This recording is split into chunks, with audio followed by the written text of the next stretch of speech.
What's up, mother lovers? Gawa tayo ng mabilis na content dahil nakita ko ang video ng Bin. Nandun pala sila ngayon sa San Diego Comic Con. Bin, ang ginagawa niyo dyan sa SDCC? Bakit hindi niyo isinama si Comicsman? Okay, so eto, nandito nga sila sa San Diego Comic Con. Sa mga hindi nakakaalam, San Diego Comic Con is basically the mecca, the mother of all comic book conventions. Yung mga Marvel, DC, ngayon syempre over the years lumawak na ang scope nitong San Diego Comic Con. And madami na rin mga conventions ang sumunod. So ngayon meron ng mga movies, meron ng mga anime, may mga cartoons na, at kung ano-ano pa, mga cosplay, ganyan. So right now pumunta ang Bini dahil sila ay merong kanta doon sa Forgotten Island na movie ng DreamWorks. Okay, so they were invited to perform in San Diego Comic Con. And syempre, nandun kasi sila, sakto, meron silang world tour para sa Bini Signals. Okay, so panoorin natin ang kanilang performance. It's a quick performance. And I don't know kung may mga mas maganda pang video na lalabas, but eto yung nakita ko. So panoorin natin siya. Eto, nagsasalita pa sina Liza Soberano tsaka si Her, H-E-R, and probably the directors and the producers of and creators of A Forgotten Island. So yung kanilang kanta ay A Parallel World, which they debuted in their Signals World Tour sa SM MOA Arena, 'di ba? And also in MOA Seaside. Okay, so panoorin natin 'to. MOA, hindi pala MOA 'yun, no? Basta SM Seaside sa Cebu. Okay, 'di ba narinig niyo nagsisigawan ng Bini ang mga Pilipino, 'di ba? So eto na, pumasok na sila, looking very cute sa kanilang outfits. Naku, medyo hindi ko masyadong marinig ang lyrics. Okay. Well, this song kasi napanood ko yung performance nila doon sa concert. It's not a complicated song. The choreography is very simple, at least for Bini standards. Yeah, ganyan lang, 'di ba? I don't know, basta ganyan ang ginawa nila. It's very electronic, yung parang ano siya actually, it's not really my kind of music, but Bini is just a pleasure to watch. I suppose all they need to do is be cute whenever they're performing, because parang chill out song lang to, di ba? It's not a belting song. It's not parang ano siya, parang bonus round siya pag tinugtog nila sa concert, pag pinerform nila, diba?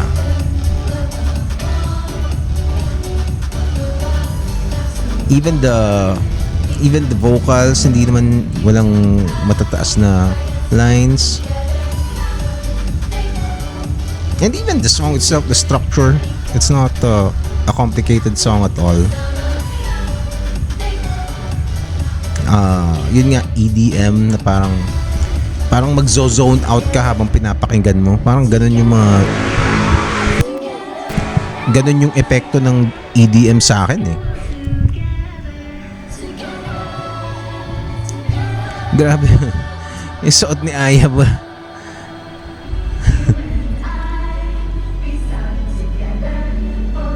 It's a friendship song.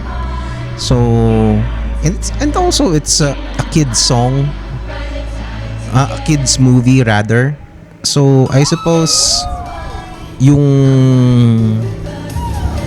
choreography is alam mo, madaling sakyan ng bata pag pinanood. Siguro, I don't know. Maybe that's what they're thinking. You know, and also very TikTok friendly siguro. Something that kids can easily copy. I don't know kung trending to sa, parang hindi ko nakikitang trending siya sa TikTok though. But it is an official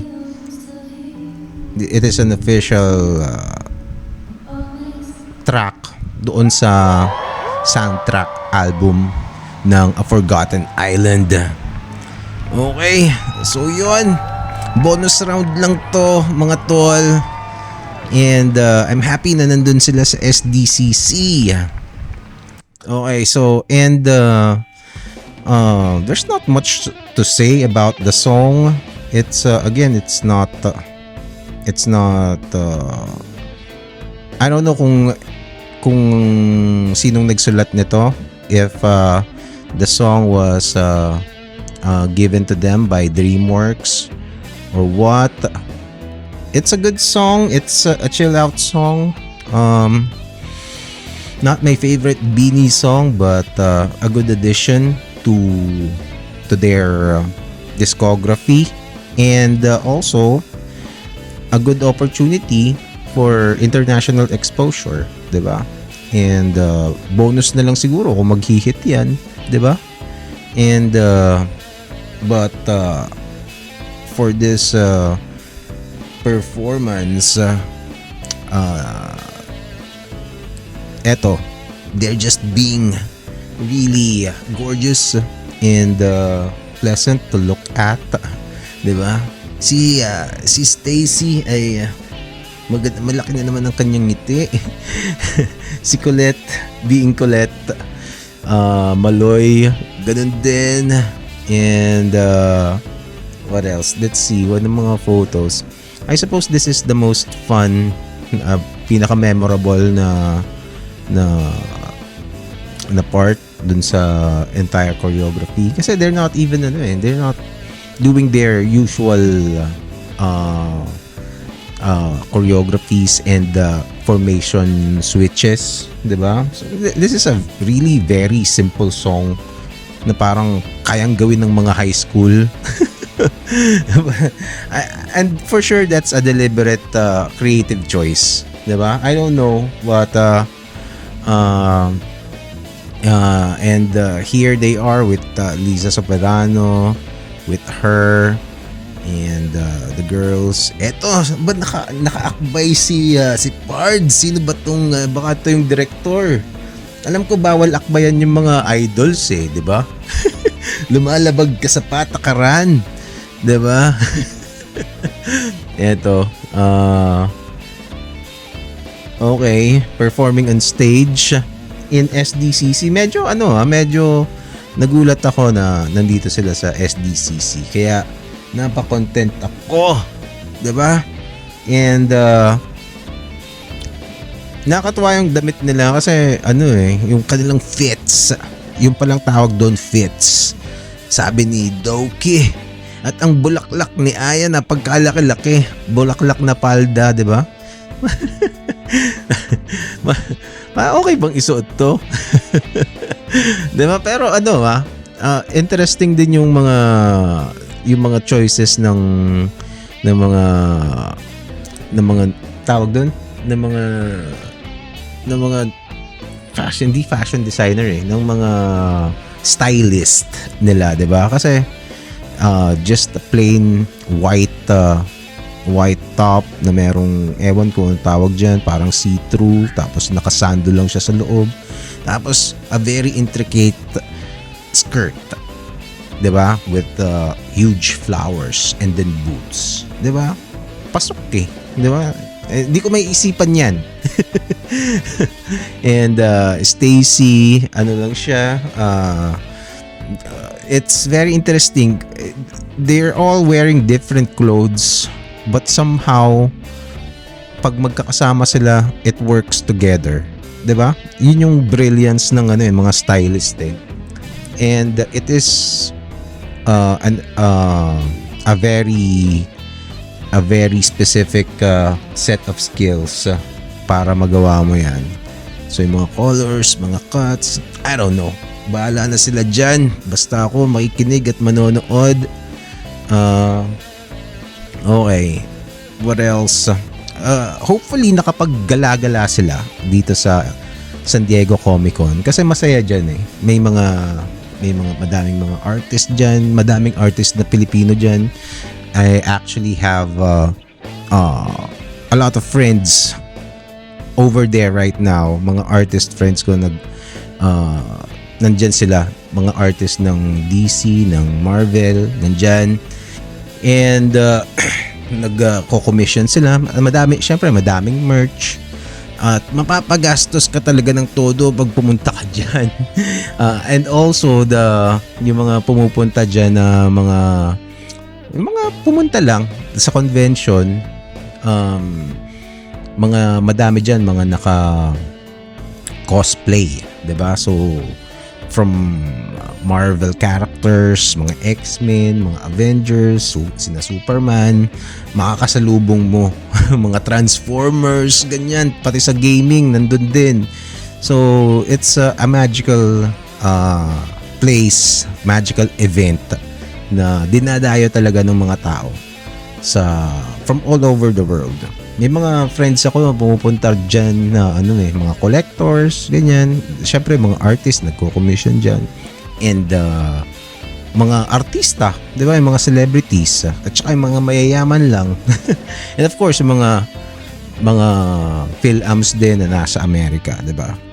It is a very popular event na puntahan ng mga Pilipino. Okay. Kasi sa geek culture malakas din talaga ang Pilipinas diyan. And I'm happy that Beanie gets to participate in this kind of space. Hopefully they enjoyed their performance and experience, and sana nga nakapaggala sila kahit konti at nakapag-vlog sila dun. Malay mo may mga interaction sila sa mga cosplayer. O kaya nag-cosplay din sila, I don't know. Pero eto, sinong manonood sa inyo niyan, ewan ko kung papanoorin ko to. Pero kung papanoorin ko to, papanoorin ko lang to dahil sa Beanie. Si Liza Soberano, supportahan nyo si her. And well, it's an interesting movie kasi it's about Filipino mythology, a DreamWorks, a full feature DreamWorks animated feature na full-length movie featuring Filipino characters set in the Philippines. May mga aswang, may mga manananggal. It's an interesting movie. Mukhang maganda yung kwento, but gusto ko siyang panoorin kasi ako ako sa mythology ng Pilipinas. Isa yun sa mga interest ko talaga. I've had guest talking about mythology, Philippine mythology, quite a number of times. And I wanna see if the story of A Forgotten Island checks out how Filipino it is. Kasi mga film yung mga gumawa ito eh. So let's see kung pasado ba 'di ba? Sa Pinoy standards ang gagawin nila. Okay? So we're gonna watch out for that. As for Beanie, I'm just happy na they get the opportunity. SB19 kasama rin dun sa album nila, and a few other Filipino artists. Si Lea Salonga nandun din, collaborating with her, and Lisa Soberano, 'di ba? Tingnan mo, naka-collab ni Lisa Soberano si Her tsaka si Lea Salonga sa isang track. That's awesome for Liza Soberano. And sila rin yung voices ng main characters. Okay. So, eto, sana merong cameo. So, for sure, siguro naman may ipe-play din yung kanta ng Beanie somewhere along the film. We'll have to just watch and find out kung ganun nga. Okay. Eto, they're all getting giddy, being themselves in the photo, and that's all I got.